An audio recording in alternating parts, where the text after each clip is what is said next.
A gente, né, estava conversando aqui, falando sobre a importância da visão, né, e infelizmente tem muita gente aí que acaba tendo esse impacto, né, de perder a visão, ah, ao longo da vida, né, ou por consequências diversas. Quais são as principais causas da cegueira, aquelas que são mais prevalentes hoje no Brasil e também no mundo? Então, Karina, quando a gente fala de deficiência visual e de cegueira, existem dois tipos básicos. Um tipo que é a cegueira reversível e a cegueira irreversível. Hoje, ainda no Brasil e outros países também menos desenvolvidos, a maior causa de cegueira é a catarata. Mas, felizmente, a catarata causa uma cegueira reversível, ou seja, com a cirurgia de catarata, que está extremamente desenvolvida a gente tem um domínio muito grande sobre a tecnologia que envolve a cirurgia da catarata, é possível que o paciente recupere 100% da visão. Então, é uma causa de cegueira reversível. Então, essa não nos preocupa tanto. O que nos preocupa, de uma maneira geral, é que os pacientes tenham acesso e possam realizar a cirurgia e possam recuperar a visão. O que mais nos preocupa são os casos de cegueira irreversível. E a maior causa de cegueira irreversível hoje em nosso meio é o glaucoma. O glaucoma, ele é chamado como uma causa de cegueira, um ladrão silencioso da visão, porque ele não causa sintomas. Então, é uma causa que realmente a gente tem que se preocupar em prevenir, né? Prevenir a cegueira pelo glaucoma. Outras causas muito importantes aqui em nosso meio são a degeneração da mácula. A mácula é uma pequena porção da retina que fica lá no fundo dos nossos olhos, que é responsável pela nossa visão central, essa visão da frente. E a degeneração macular, ela é relacionada à idade e ela acontece em pacientes com uma faixa etária mais avançada. E outra causa também que é muito importante e muito relevante, que acomete um grande percentual da população, é a retinopatia diabética. Né? Como a gente sabe, o diabetes ele afeta um número muito grande de pacientes e o diabetes ele afeta os vasos do organismo todo. E um desses lugares onde ele afeta é a retina, que é ali no fundo dos nossos olhos. E com a retinopatia diabética, esses vasos começam a gerar hemorragia na retina, exudação, líquido na retina, e isso pode comprometer a visão e levar à cegueira também. Nossa. Doutora, então, pelos 4 casos aí que a senhora apresentou, né, mais prevalentes hoje no Brasil, a catarata seria o que é possível ainda reverter. Os outros 3 casos, você pode chegar numa situação extrema de perda permanente da visão, é isso? É isso mesmo, são as causas mais severas de perda de visão que podem se tornar irreversíveis. Embora existam tratamentos né, para essas condições, isso depende muito também do diagnóstico precoce. E é por isso que é importante a gente falar sobre isso. Exatamente, né, a gente pegando por essa parte do diagnóstico precoce, né, qual que é a importância, de fazer esse acompanhamento com frequência, não só ao oftalmologista, mas ao atendimento em saúde de modo geral, né, porque a gente está falando aqui de doenças, né, e de situações que podem afetar esse paciente, que não diretamente estão relacionados com a visão. Exatamente. No caso da retinopatia diabética, todo paciente portador de diabetes, ele deve fazer uma consulta anual ao oftalmologista, pelo menos anual. Nessa consulta, o médico vai avaliar, dilatar a pupila desse paciente, avaliar o fundo do olho, né, a retina, e verificar se existem sinais de manifestação da retinopatia diabética precoces.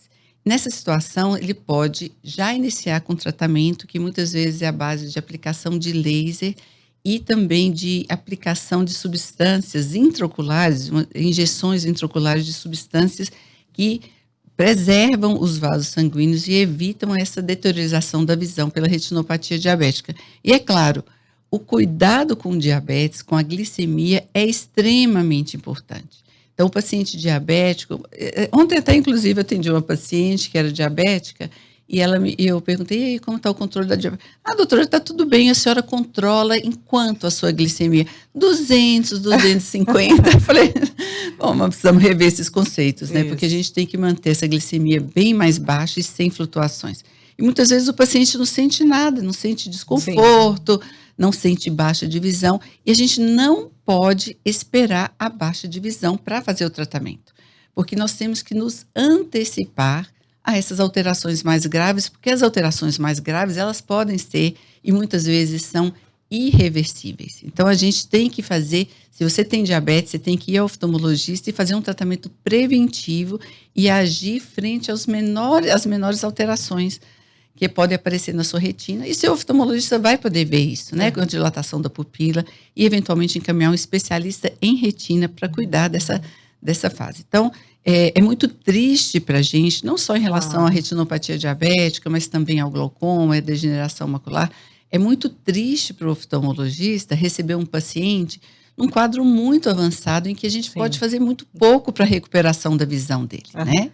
Então, se a gente atua inicialmente, faz o diagnóstico precoce, muitas vezes você não previne o glaucoma, você não previne a retinopatia diabética, mas você previne a cegueira por essas doenças ou a deficiência visual mais grave. A consequência extrema, né? Exatamente. Bom, então, o primeiro recado aí para pacientes diabéticos é fazer esse trabalho multidisciplinar, né? Exatamente. Tanto do controle da própria doença, do diabetes, como também o acompanhamento, no mínimo, anual. E no diabetes é bem interessante, porque vários endocrinologistas já nos encaminham o paciente pedindo já uma descrição de como está o fundo de olho desse paciente. Então, é bem interessante que a oftalmologia pode ajudar bastante o controle do diabetes, porque o fundo do olho é a única oportunidade que a gente tem de ver a microcirculação acontecendo. Então, quando o médico dilata a pupila, ele tem, naquele exame que ele faz do fundo de olho daqueles vasos, aquela circulação protegida, ela é, de certa forma, um espelho do que está acontecendo no rim, no cérebro, nos órgãos vitais, porque essa circulação da retina é a mesma desses órgãos internos. Ela tem a mesma origem, então o que está acontecendo na retina pode estar acontecendo, por exemplo, no rim do paciente, no cérebro, no coração. Então, é importante, o endocrinologista, eles pedem muitas vezes para a gente fazer essa descrição, porque quando o fundo de olho está muito acometido, com certeza alguns órgãos-alvo, né, do corpo, órgãos vitais também estão sendo acometidos, e o controle do diabetes tem que ser mais intensivo, porque é uma doença que afeta a circulação do organismo como um todo. De uma maneira geral, né? Isso. Doutora, falando aí sobre sintomas, né? A senhora falou sobre o glaucoma, que infelizmente não tem essa possibilidade, né, de apresentar sinais, é uma doença silenciosa, mas tem alguma situação ou apenas ou principalmente a consulta frequente ao profissional, ao oftalmologista, que vai ajudar a diagnosticar a doença? Como que é possível, de alguma forma, tentar manter esse controle? Então, no glaucoma é uma situação um pouco diferente da retinopatia diabética, né? Como eu falei para você, ele é chamado do ladrão silencioso da visão.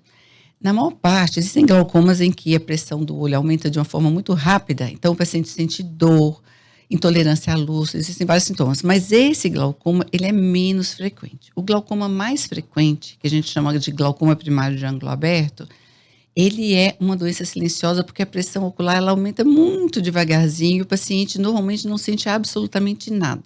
Não sente dor no olho, não sente dor de cabeça, não sente embaçamento visual. Só quando ele vai ao oftalmologista e o oftalmologista mede a pressão intraocular e avalia a cabeça do nervo óptico, também no exame de fundo de olho, é que a gente pode efetivamente diagnosticar. A perda da visão que o glaucoma traz é uma perda no campo visual, não na visão central, que é a visão que a gente utiliza, né, no dia a dia. A visão periférica a gente utiliza menos. Sim. Então, começa a aparecer uma sombra no campo de visão periférico que vai chegando para a região central. Quando ela chega ali na região central, o paciente já perdeu mais de 90% do nervo. É progressiva mesmo, então, Exato. né? Esse cantinho de olho aqui, ele vai reduzindo. Isso, só que ela é lentamente progressiva. Então, a pessoa vai se adaptando àquilo ali. Não afeta a visão no centro, que é a visão que a gente usa no dia a dia, né? A gente utiliza menos a visão periférica. E o que acontece? Quando a gente nota essa sombra, 90% do nervo óptico já foi acometido, já existe uma atrofia muito grande do nervo óptico, né? Então, nessas situações, a gente dá o diagnóstico de uma maneira muito tardia. Então, numa situação de que a gente tem 10, 15, no máximo 20%. Então, a gente não pode esperar sintomas relacionados à visão. Qual que é a dica? Existem grupos, né, de risco para o desenvolvimento do glaucoma. Então, se existem casos de glaucoma na sua família, se você é míope, se você é afrodescendente, se você faz uso de medicações contendo corticoide, você está num risco muito maior do que a média da população geral. Mas, eventualmente, chega um paciente e fala, doutora, não tem nenhum caso na minha família, eu não sou míope, eu não sou afrodescendente, e você pode também desenvolver glaucoma. É importante um cuidado, o glaucoma é muito mais prevalente a partir dos 40, 45 anos.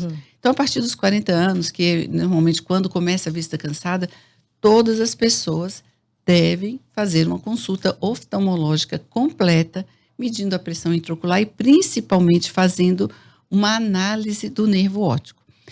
A pressão intraocular, ela não é continuamente alta, ela pode oscilar em alguns momentos do dia, ela está mais alta, outros momentos ela está mais baixa. Então, não adianta só medir a pressão, você tem que avaliar o nervo óptico para buscar sinais de que aquele nervo pode ter sofrido alguma alteração por glaucoma. E, infelizmente, conforme eu te falei, é muito mais frequente nessa população acima de 40, 45 anos, mas existe também o glaucoma juvenil e o glaucoma congênito. Tem bebês que já nascem com glaucoma e pacientes jovens que também desenvolvem glaucoma com pressão muito alta e muitas vezes não mede a pressão intraocular na consulta de rotina. Então, toda consulta tem que ser acompanhada com essa medida da pressão intraocular. Outro detalhe também muito importante que eventualmente a gente encontra no consultório com impacto muito grande na visão de pacientes jovens, é o uso de colírios que contém corticoide. Esses colírios são vendidos livremente, não tem aquele controle como os antibióticos têm. E o uso contínuo de colírios, que não sejam só lubrificantes, que tem algum componente químico, ele tem que ser avaliado e controlado pelo oftalmologista. No caso de bebês e adolescentes, né, ou crianças nessa fase mais inicial da vida, tem algum fator genético ou são situações também da rotina, do dia a dia que acabam impactando? Não, são fatores genéticos. Esses dois casos, existe uma tendência genética, mas muitas vezes não existem casos na família. Muitas vezes a gente pode carregar um gene, o seu esposo também, tanto a mãe como o pai, e a criança ser sorteada. Que não manifestou nos pais, mas vai manifestar numa outra geração. Numa outra geração. Mas assim, no caso da criança, por exemplo, é aquele bebezinho que nasce com muito lacrimejamento, muita intolerância à luz, são bebês irritados. E eles têm a córnea, que é essa parte assim, a gente verifica como a parte colorida do olho mais alargada. Mas são bebês que fecham muito os olhos, é como se eles tivessem muita intolerância à luz. Então, sensibilidade isso mesmo. Muita sensibilidade. Isso, na verdade, é porque a pressão do olho deles já está muito alta. Nossa. E eles têm que ser, esses sinais todos, eles não são verificados com o teste do olhinho, é impossível verificar pelo teste do olhinho. Tem que haver uma suspeição por parte do pediatra para encaminhar. Mas não é raro a gente ser encaminhado por pacientes bebês, né, que a avó percebeu, que a avó tem uma percepção, né, eu acho que sensibilidade, né? Tem uma vivência, e fala, não, isso aqui não está muito certo. E muitas vezes... E aciona o alerta, né? Aciona o alerta e a gente vai avaliar e realmente a criança está... É muito raro, né, muito raro. A incidência do glaucoma congênito é de 1 para 4 mil nascidos, então é realmente muito raro. Então não é muito divulgado, mas causa um impacto muito grande na vida daquela criança. Desenvolvimento, né? Desenvolvimento da vida. Ainda que, infelizmente, né, em algumas situações a gente acaba assistindo aí consequências mais severas, né? Mas se é possível retardar ou minimizar os efeitos o quanto antes, né? Sem procurar dúvida. Esse atendimento. Doutora, e como a tecnologia, né, ela tem contribuído, inclusive, para esse tipo de diagnóstico, mas também de tratamento? Então, para todos os casos de cegueira, a oftalmologia, eu acho, felizmente, é um dos encantos da oftalmologia, ela está muito aliada à tecnologia. Então, hoje a gente tem aparelhos que nos permitem dar um diagnóstico mais precoce, como eu falei do glaucoma, antes mesmo de afetar, de aparecer qualquer sombra na visão, a gente consegue detectar e tratar adequadamente, evitar a cegueira. Mas na retinopatia diabética, E na degeneração macular, os avanços são imensos, né? Essas aplicações que os pacientes muitas vezes fazem mensalmente para tratar a retinopatia diabética e a degeneração macular, eles mudaram totalmente o prognóstico desses pacientes. Ou seja, pacientes que antes tinham um destino fadado à cegueira por falta realmente de medicações e tecnologia para fazer esses tratamentos, hoje a gente consegue paralisar e muitas vezes reverter uma baixa visual significativa. E isso nos centros como aqui em Campo Grande, né, a gente tem isso, uma disponibilidade muito grande já desses recursos, inclusive no SUS com uma limitação muito maior. Mas a gente tem isso acessível a maior parte dos pacientes portadores de diabetes e portadores da degeneração macular. A senhora falou sobre a degeneração macular, né? Tá também bastante intimamente vinculada com essa passagem do tempo, né? É verdade. E isso é algo que, de fato, vai estar presente na vida de todos nós com a passagem do tempo, ou é possível chegar aí numa fase mais avançada da vida com a sua visão preservada? Então, a gente espera que sim, né? que a gente consiga enxergar muito bem até o último dia que a gente vai fechar os olhos para sempre. Mas a gente tem observado, isso não é científico, né? Eu não sei se por causa dos meios diagnósticos que estão mais disponíveis, as máquinas hoje nos permitem ver muito além do que o nosso olho consegue ver, ou se existe alguma coisa relacionada aos tempos modernos, ao uso de telas, alimentação, estilo de vida mais sedentário, né? Então, ou mesmo a própria longevidade. Hoje, a gente tem a possibilidade de viver por mais tempo. Mas é uma coisa importante relatar. Nos países mais desenvolvidos, a causa mais prevalente de cegueira é a degeneração da mácula. E no Brasil agora, isso tem se tornado, né, mais frequente. Então, a gente não sabe se a gente está tendo mais acesso ou não, ou se realmente alguma coisa está acontecendo, porque hoje a gente tem um volume muito grande de pacientes portadores de degeneração macular. E com esses avanços, a cada dia a gente observa, né, drogas novas surgindo, a gente espera poder preservar a visão com esse passar do tempo. Com esse passar do tempo de todos nós, né? Mas não é incomum ainda a gente ver aqueles velhinhos centenários que o número obviamente não é muito grande, mas que enxergam bem, que colocam ali a linha na agulha. Isso é fantástico. Bem dispostos, é muito bacana a gente ver isso. Mas eu acredito que o nosso estilo de vida com certeza judia um pouquinho mais dos nossos olhos. Né? E aí a gente pode falar, inclusive, do uso das telas, né, doutora? Ah, sim, sem dúvida. Doutora, quero agradecer demais a sua gentileza, né, fazendo esse alerta da importância da prevenção, de procurar antecipadamente o serviço em saúde e, especialmente, nessa data tão emblemática que é o dia 13 de dezembro, Dia Nacional da Pessoa com Deficiência Visual. Muito obrigada pela sua gentileza aqui com a Rádio CBN. Muito obrigada pela oportunidade de difundir um pouquinho o cuidado que nós precisamos ter com os nossos olhos e sempre alertando, né, a prevenção. Vá ao seu oftalmologista, faça um exame anual, preferencialmente se você tiver mais de 40 anos ou tiver algum histórico familiar de deficiência visual. Então, olha, idade aí de ouro, tá? 40 anos para você realmente intensificar os seus cuidados com os olhos. A gente vai fazer uma pausa, as notícias nacionais estão chegando e a gente volta já, não saia daí.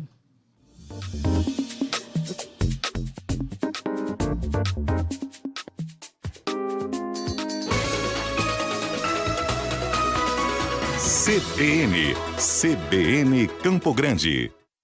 Seu mais novo espaço para exames chegou. Inauguramos uma nova unidade do Laboratório Unimed Campo Grande. Agora na Avenida Zaran. Nosso laboratório oferece mais conforto, agilidade e exclusividade no atendimento, além de uma localização pensada para facilitar o seu dia a dia. Laboratório Unimed Campo Grande, na Avenida Eduardo Elias Zaran, 1804. Aqui tem cuidado, aqui tem saúde, aqui tem Unimed.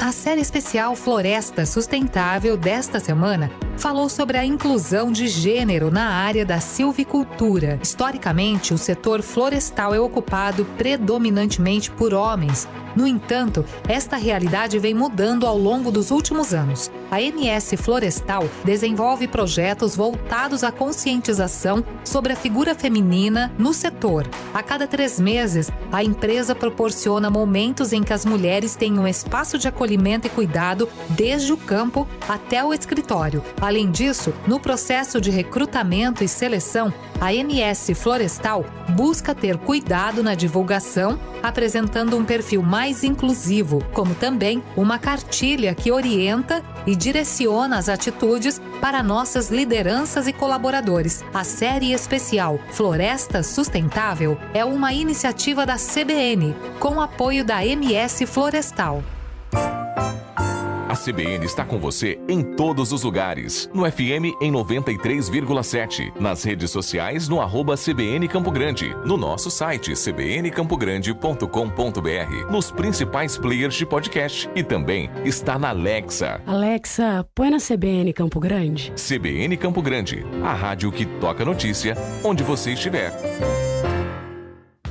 Quer um ensino que faça diferença na vida do seu filho? No Colégio Montessori, há 44 anos, valorizamos o protagonismo do estudante e o preparamos para ir além. Com destaque nas Olimpíadas Científicas e programa bilíngue, formamos talentos para o futuro. Venha nos conhecer. Matrículas abertas da educação infantil ao ensino médio. Colégio Montessori, uma educação para a vida. Contato pelo telefone 67 99932 0331.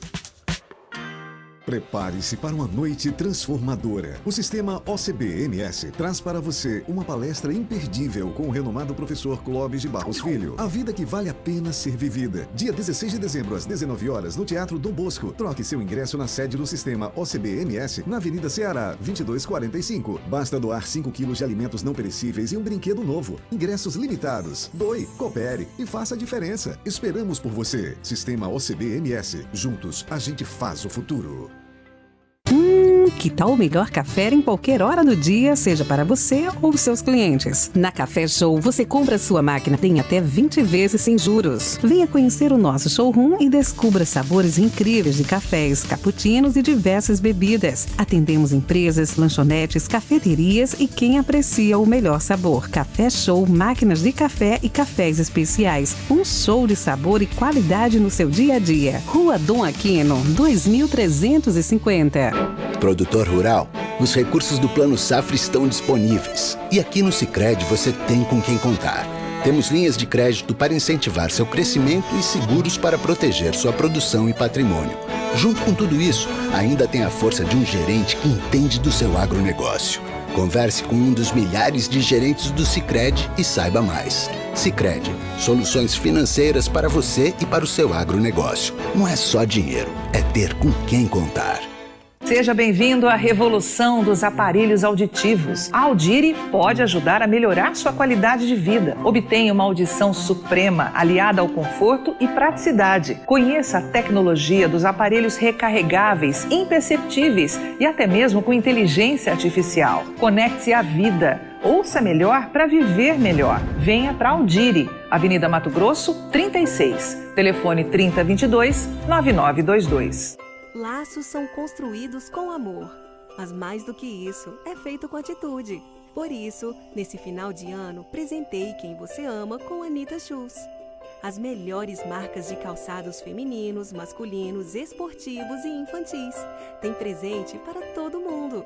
Não deixe para a última hora e garanta já os seus sorrisos de fim de ano. Anitta Shoes, com você em todos os passos. Stop Centro Automotivo. Bateria 60 amperes a partir de R$ 219. Super promoção na troca de óleo de câmbio automático. Buscamos e entregamos o seu veículo. Stop Centro Automotivo. Fora da garantia, sua melhor opção.